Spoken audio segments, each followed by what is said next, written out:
न कभी सूरत पे नाज करोगी, कोई न मिलेगा तो मुझे याद करोगी।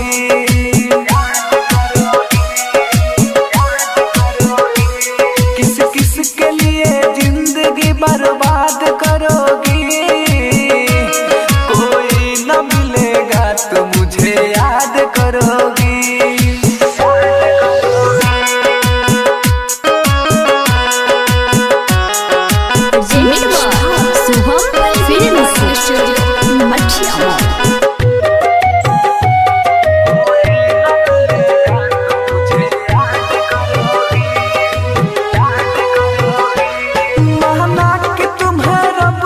फुर्सत से बनाया, लगता है तेरे दिल में ये पत्थर है लगाया। माना कि तुम्हें रब ने है फुर्सत से बनाया, लगता है तेरे दिल में ये पत्थर है लगाया। खास मेरे ही जैसा ये तेरा दिल होता, दूसरों की ख्यालों में कभी नहीं खोता। अमरजीत अकेला को